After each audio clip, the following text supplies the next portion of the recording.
बस शोर मचाने पे हैं, जय जय जय जय भीम कर रहे हैं। बाबा साहब डॉक्टर अम्बेडकर की जय करें, बाबा साहब डॉक्टर अम्बेडकर के रास्ते पर भी चलें। बाबा साहब डॉक्टर अम्बेडकर ने जो कहा था आज तक तो मानी नहीं। बाबा साहब डॉक्टर अम्बेडकर कहा था 14 अक्टूबर 1956 को कि भाई हिंदू धर्म को छोड़ दीजिए। आप क्यों नहीं छोड़ दीजिए धर्म को? 99% हमारे जितने भी लोग हैं, SC ST के जितने लोग हैं, सब हिंदू धर्म की प्रैक्टिस को करते हो। तो जब तक आप हिंदू बने रहेंगे, जब तक शोषण होता रहेगा। आप बुद्ध बने, बुद्ध क्यों नहीं बन रहे आप अपने बच्चों को पढ़ा क्यों रहे हैं? आप जब शोषण के खिलाफ काम नहीं करेंगे तो शोषण तो होता रहेगा आप लोगों पर। शोषण नई बात नहीं है। ये आज इंदर मेघवाल को नहीं मारा है, हजारों साल पहले भी यहाँ अंगूठा भी काट लिए गए हैं, एकलव्य का अंगूठा काट लिए गए हैं। जब जब भी इनका काम होता है, जब जब भी कोई आदमी आगे बढ़ता है, तो इनका काम है उस आदमी को रोकना, उसके प्रति शोषण करना। तो शोषण, आप उन लोगों से उम्मीद कर रहे हैं शोषण को रोकें जो शोषण करने वाले लोग हैं। वो शोषण को नहीं रोकेंगे। हमें लड़ाई लड़नी पड़ेगी, हमें प्लानिंग बनानी पड़ेगी, हमें बैठना पड़ेगा। और जितने बुद्धिजीवी लोग हैं जो संगठन चला रहे हैं, वो तो आपस में बैठने को तैयार ही नहीं है। 40 करोड़ से ज़्यादा इस देश के अंदर SC ST रहते हैं, और अगर देखा जाए तो 85 करोड़ से ज़्यादा लोग यहाँ SC ST OBC रहते हैं। भीड़ है केवल, वो अपने पेट तक सीमित हैं। सिर्फ शाम को पेट कैसे भर जाए, क्योंकि उनको वहीं तक सीमित रखा गया है। जो पढ़ाई लिखाई करेगा, पढ़ाई लिखाई का सिस्टम आप देख लीजिए, एजुकेशन इन्होंने करप्ट कर दी है। जो फंडामेंटल राइट्स है आर्टिकल 21, 6 साल से लेकर 14 साल तक के बच्चे को फ्री एंड कंपलसरी एजुकेशन देनी चाहिए। आप एजुकेशन नहीं प्रोवाइड करा रहे हैं, गवर्नमेंट नहीं करा रही है एजुकेशन प्रोवाइड। जबकि आप देखेंगे दुनिया के कई देश ऐसे हैं जहाँ पर फ्री एंड कंपलसरी एजुकेशन दी गई है 12वीं तक। यहाँ पर आपको एजुकेशन नहीं मिल पाएगी। अगर एजुकेशन ये लोग आपको देंगे तो एजुकेशन जवाब आपसे करेगी, पूछेगी आपको कि हमारे अधिकार कहाँ है। तो पहले ऐसे एजुकेशन खत्म कर दी। अगर कोई व्यक्ति पढ़ भी लेता है तो आप रोजगार नहीं देंगे उसको।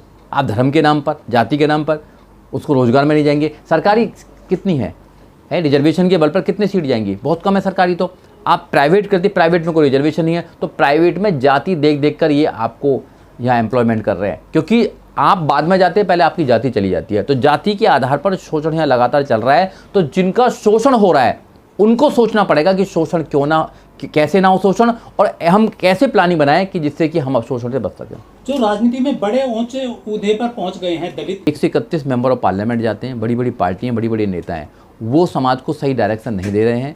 अगर वो सही डायरेक्शन दें, देखो मेरी बात शायद 50 लोग सुने, 1000 लोग सुने, 2000 लोग सुने, मगर जो बड़े नेता होते हैं उनकी बात लाखों लोग सुनते हैं। उनके एक एक बोली पर यहाँ बहुत कुछ होता है। मैं इसको एक उदाहरण लेना चाहूँगा। जैसे नरेंद्र मोदी हैं, नरेंद्र मोदी ने कहा कि दिए जलाइए, और उससे कोई फायदा होने वाला नहीं है दिए जलाने से, मगर पूरा देश दिए जला रहा है। नरेंद्र मोदी ने कहा कि थाली बजाइए, सब थाली बजा रहे हैं, थाली बजा रहे हैं सब छोड़। अभी नरेंद्र मोदी ने कहा, हाँ, तो ये समझना पड़ेगा ना हमारे नेता क्यों नहीं कर रहे हैं। हमारे नेताओं को करना चाहिए। अगर हमारे नेता बनाए, अगर 1, 2000, 10,000, 20,000 एडवोकेटों को इकट्ठा करके उनकी एक टीम बनाई जाए कि आप जहाँ भी शोषण होगा आप वहाँ काम करेंगे। नौजवानों की टीम बनाई जाए कि जहाँ भी शोषण होगा वहाँ पर आप आंदोलन करेंगे। आप महिलाओं की यूनिट बनाई जाए कि आप महिलाओं को जगाने का काम करेंगे। ये जो परंपरा है, सामाजिक परिवर्तन की लड़ाई छोटी मोटी लड़ाई नहीं है, ये हज़ारों सालों से चली आ रही है। इसको सही तरीक़ा से, सही धार लगाकर इसको काम करना है। आपने देखा होगा, एक पेड़ काटने वाला व्यक्ति है, पेड़ काटने वाले व्यक्ति से बोला कि भाई आपको 6 घंटे दिए जा रहे हैं और 6 घंटे में क्या करेंगे? तो उन्होंने बोला कि पहले जो 4 घंटे हैं उसमें मैं जो हमारी एक्स है, जो हमारी कुल्हाड़ी है, मैं उसको पहनाऊँगा और 2 घंटे काटने में लगाऊंगा।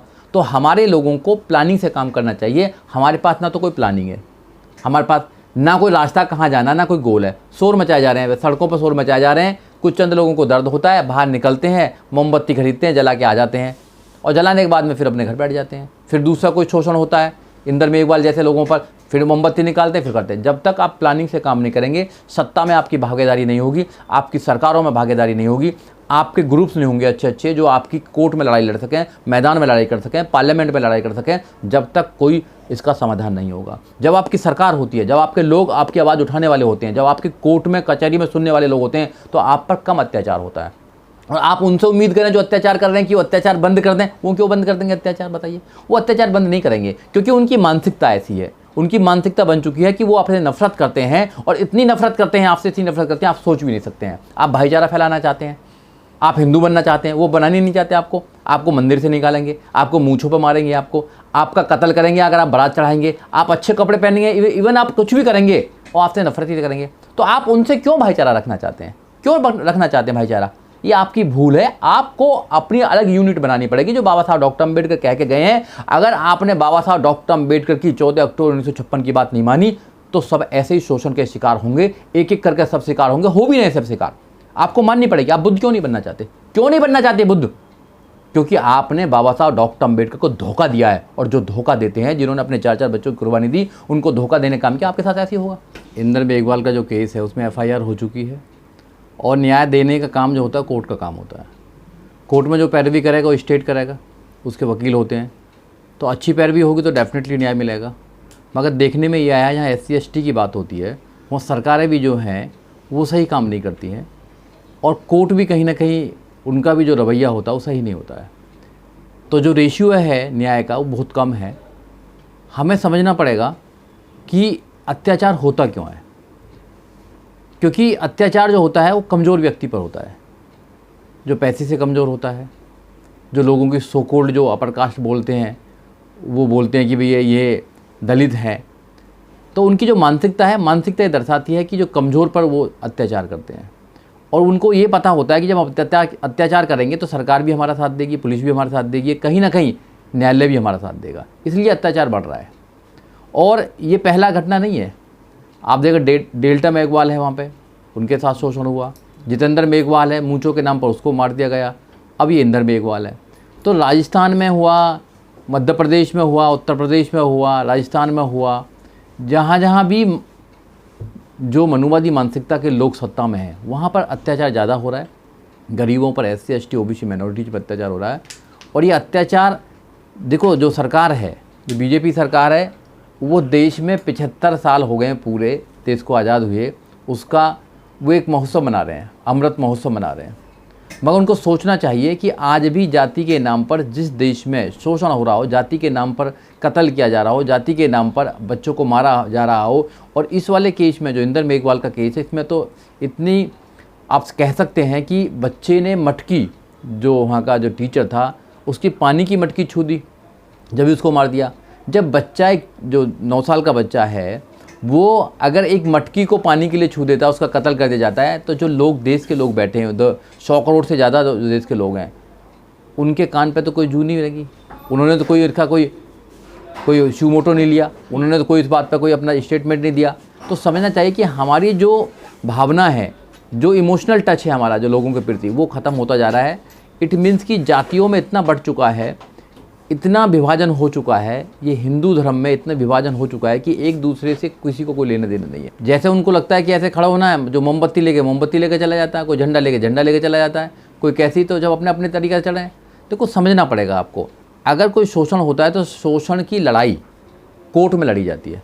कोर्ट में आपके कितने वकील हैं, कितने आपने वकीलों को तैयार करा, कितने आपने ऑफिस बनाए जहाँ से देश में ऐसे अत्याचार होंगे वहाँ की लड़ाई लड़ी जाएगी, कोई करा आपने?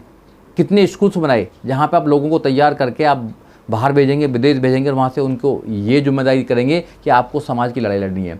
बाबा साहब डॉक्टर अम्बेडकर ने 20 लोगों को विदेश भेजा था, और भी नेताओं ने विदेश भेजने का काम किया था, और उनसे शपथ ली थी कि आप वहाँ से जब पढ़ लिख कर आएंगे, बैरिस्टर बन के आएंगे, तो आप देश में जो शोषण हो रहा है उसके खिलाफ काम करेंगे।